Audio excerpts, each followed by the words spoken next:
قررت بقى اقوم اروق على بشرتي بقى بهتانه، وبقالي كتير ما عملتش سكين كير ولا عملت تنظيف بشره ولا عملت اي حاجه ولا اي روتين. فقررت ان انا اروق على نفسي كده واصور لكم الفيديو. ربطت القمطه بتاعتي وقلت يلا بينا. استخدمت في التنظيف البشره او في الروتين ده، استخدمت الغسول ستارفل. حلو جدا جدا جدا جدا بزيت شجره الشاي، احلى غسول انا استخدمته لغايه دلوقتي. ده رقم واحد بالنسبه لي. كمان لو بيطلع لك حبوب، بصي انسي ان انت تلاقي حبوب بعد كده. خلي بالك، في الاول هيظهر لك الحبوب اللي تحت الجلده، تبدا تظهر الحبوب. بعد كده الحبوب هتختفي تماما، مش هيطلع لك حبوب. كمان بيرطب لك بشرتك جدا وبيفتحها لك. انا بستخدم الفوريو مع الغسول. ممكن تستخدمي ايديكي لو مفيش عندك الفوريو، مفيش اي مشكله. وهتغسلي وشك بميه فتره، او بميه يعني ميه فتره مش ميه سخنه. وبعد كده هتبدأي ان انت تنشفي بشرتك بمناديل، تمام، بطريقة الطبطبة. بلاش ان انت تمسحي كده، دي لا. بطريقة الطبطبة، خليكي حنينة على بشرتك. بعد كده بقى هبدأ احضر السكراب بتاعي، اللي انا بحب استخدمه قبل ازالة الشعر دايما. شايفين شكل البشرة بقى عامل ازاي؟ تحسيها صافية. استخدميه الصبح وبالليل. عامة هيفرق معاكي جدا، وبالذات الناس اللي بتشتغل وبتتعرض للشمس وبتنزل، فبشرة الدهنية دي محتاجة عناية جدا جدا جدا. ادي شكل الغسول اهو اللي انا استخدمته، ده اول حاجه. بعد كده بقى هبدا احضر ايه؟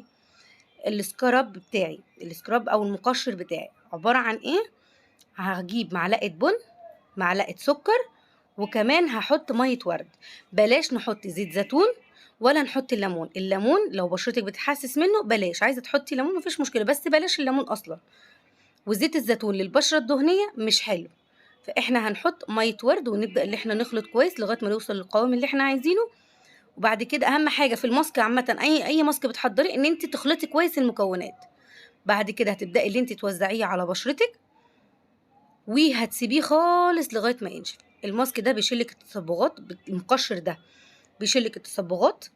كمان حلو قوي للهالات، حلو جدا قبل ازاله الشعر. آه كمان بيفتح لك بشرتك جدا، بيخلي لك فيها نضاره. اعمليه على الاقل مره كل شهر. يعني مثلا الروتين ده اعمليه مره كل شهر، حابه تعمليه كل 15 يوم هيبقى حلو جدا. بس لو انت مش حابه يبقى مره كل شهر، وهتحطي منه على شفايفك وحطي على رقبتك وايديك الاتنين. ادام بقى خلاص تنظيف بتنظيف يبقى كله مره واحده. لو انت حبيتي تعملي المقشر ده للجسم، هتزودي زيت الزيتون بدل ميه الورد، وحطي شويه اي نوع شاور انت بتستخدميه. دي معلومه تانية. لو انت هتعملي المقشر ده، استخدمي زيت زيتون للجسم. لو هتستخدمي للجسم هتحطي زيت زيتون ومعاه شويه شاور، وتبداي تقلبيهم كويس مع بعض وتوزعي على جسمك وتسيبيه لغايه ما ينشف. وبالليفه المغربيه تكوني نقعاها في خل، وتبداي ان انت تفركي. لكن في بشرتنا زي ما احنا ماشيين بالخطوات كده، هنوزعه على البشره. كل اللي احنا عملناه معلقه بن، معلقه سكر، شويه ميه ورد لغايه ما نخلط ونوصل للقوام اللي احنا عايزينه. هنوزعه سواء على وشنا، الرقبه، ايدينا، زي ما احنا عايزين. وبرده على الشفايف نعمل لها تقشير كده. وبعد كده هنغسله. بس قبل ما هغسله هنعمل حركة كده بسيطة. هسيبه لغاية ما ينشف على بشرتي، وبعد كده نبدأ ان احنا نفرك البشرة، بس برفق يعني بالراحة كده، بلاش ان احنا نفرك جامد. بس اهم حاجة ان انت ايه، يعني ايه، ما تستخسريش بشرتك، ووزعي على البشرة كلها كده. وروقي على نفسك وايديكي، وكمان على رقبتك، عشان خاطر ما يبقاش فيه فرق لون. وهتبدأي بحركة دائرية كده ان انت تفركي. انا غسلت ايديا طبعا عشان اعرف ان انا اصور لكم، بس بصوا فرق ايديا عامل ازاي. هسيبه بقى، اللي هو رغم ان انا ما سبتوش ان هو ينشف، هنسيبه بقى ينشف على بشرتي وغسلته. طبعا زي ما قلت لكم بحركه دائريه تفركيه. وبعد كده هنجهز الماسك اللي بعد كده. الماسك اللي بعد كده عباره عن ايه؟ كيس بيكنج باودر. هناخد منه معلقه واحده، ده بتاع الكيكه عشان انت كيكه وهتبقي كيكه. هناخد منه معلقه واحده صغيره، وهناخد معلقه نشا، وهنخلطه باللبن. معلقه لبن صغيره، وتبداي تخلطي كل المكونات. هتلاقيه عمل معاكي زي فوران كده، ما تقلقيش. وعايزه اقولك على حاجه، هتحسي بلسعه بسيطه على بشرتك. ده عادي، ما تقلقيش، احنا ما بنسيبوش كتير. كل اللي هنسيبه على البشره 5 دقايق فقط. تفتيح فظيع فظيع فظيع يا بنات. وتحطي منه برضو على ايديكي، جميل جدا. 5 دقايق بس، او 3 دقايق بالكتير، وايه تغسليه. انت هتشوفي النتيجه فوريه من اول استخدام. هتوزعيه كويس، وبعد كده هتبدأي ان انت تشطفيه كويس جدا. وهنعمل بعد كده الروتين اللي بعد كده. دي كانت الفيديو ده انا كنت حابه ان انا بشرتي تعبانه جدا زي ما انتم شايفين، كنت في اول الفيديو بهتانه جدا وما فيهاش نضاره. انا بقالي فتره ما عملتش لنفسي روتين، ولا بقالي كتير بصور، فانا حبيت ان انا اصور لكم الروتين ده. انتوا شايفين المنظر؟ حاجه تهبل كده، كمان بتخلي نفسيتك تحفه. هنستخدم بعد كده الشفرات اللي انا ما بستغناش عنها، شفرات فلامانجو، سعرها حلو وجميله جدا وبتشلك الشعر احسن من استخدام الفتله او الشمع. الشمع بيبهدل البشره، بيحرق البشره. وكمان الفتله بتعمل التهاب جامد جدا للبشره وحبوب ومشاكل كتير احنا غنى عنها. بصي، في 5 دقايق او في 3 دقايق بالظبط، بس تستخدميها بالراحه، هتكوني مروقه على بشرتك وشايله الشعر كله اللي في بشرتك ومخليها فله. وكمان انا بستخدمها لمنطقه الشنب، بقالي اكتر من 3 سنين او 4 سنين بستخدمها، ما طلعتليش شعر اخضر زي ما انا بسمع او الكلام ده. انا استخدمت جل الصبار ووزعته على بشرتي. مش حابه تحطي جل الصبار، ممكن تحطي زيت جونسون او زيت جوز الهند، حلوين. وتبداي تشيلي الشعر بالطريقه دي. وبعد كده هنبدا ان احنا نقفل المسام البشره بقى، عشان احنا خلصنا خلاص، ونرطب بشرتنا. بعد ما تعملي تنظيف بشره لبشرتك كده، رطبي كويس جدا جدا جدا. دي اهم حاجه تعمليها، من اهم الحاجات اللي بعد تنظيف البشره اللي انت هتعمليها، ان انت ترطبي كويس وتحافظي عليها بالغسول اللي انت هتستخدميه، عشان تفضل التنظيف اللي انت عملتيه ده يفضل مستمر معاكي الفتره. عايزه اقول لكم ان الشفرات دي بتشلك الجلد اللي هو الشعر الوبري، وكمان بتشيلك طبقة من الجلد الميت، وبتشيل الشعر بكل سهولة، مش بتعمل التهاب، مش بتعمل حروق، الكلام ده كله لأ. وسهلة جدا في استخدامها، مرة على مرة ايدك هتاخد عليها وهتبدأي تستخدميها وبكل سهولة. عندك مناسبة نازلة رايحة في حتة، في ثواني هتكوني مخلصة بشرتك ومروقة عليها، وكمان تستخدميها لحواجبك مفيش أي مشكلة.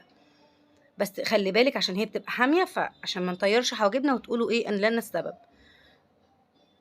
اهي بكل بسهولة بتستخدميها.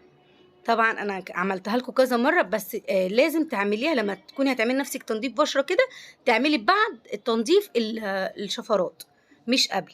طلعي بلاوي بلاوي من البشرة فعلا. بعد كده عقمي دايما ان انت دايما تعقمي الشفرات بتاعتك، دي استخدام شخصي وللبشرة فقط. هقفل المسام بالايس رول بتاعتي، او ما عندكيش ايس رول، تلجايه، وتحطيها في قماشه او في منديل او في اللي هو الشاش، ده افضل. ما تمشيش التلجايه على بشرتك على طول. بعد كده هستخدم المرطب ده. عايزه اقول لكم ان هو فظيع فظيع فظيع وخفيف جدا للبشره الدهنيه. هتستخدمي المرطب ده بعد الجلسه بتاعتك وتستخدميه يوميا بعد كده. اسمه ساتروبانتين، ساتروبانتين. هتلاقيه في الصيدليه، سعره حلو جدا، وانا كنت عامله لكم برضو عنه ريفيو قبل كده. بعد الجلسه بتاعتك استخدميه. وعامه انت يعني انت خلصتي جلستك استخدميه وخلاص على كده، وبعد كده انت تستخدميه يوميا بقى، هيفرق معاكي جدا. حلو جدا لكل انواع البشره، سواء جافه، عاديه، دهنيه، مختلطه، وخفيف جدا على البشره. هيعجبكم جدا وسعره حلو قوي. بعد كده طبعا بقى مش هننسى الشفايف. هنعمل لشفايفنا كده تقشير بالمقشر. لو انتي مش عندك المقشر اللي انا هستخدمه في الفيديو ده، تحضري قوام معلقتين سكر مع نقطة زيت زيتون، وبعد كده تبدأي اللي انتي تعملي بيه تقشير لشفايفك. لو المقشر اللي انا هستخدمه مش عندك، استخدمي المقشر اللي انا بقولك عليه دلوقتي. ادي شكل المرطب اهو، وزعيه كويس واعملي زي مساج لبشرتك كده، روقي عليها. وبعد كده بقى هنعمل تقشير لشفايفنا. وهنستخدم اللي هو السيرب الفازلين ده، حلو جدا، مش هيخلي عندك تشققات، ولا لما تيجي تحطي مثلا روج او تستخدمي اي حاجه، شكل الروج هيبقى طبيعي على الشفايف.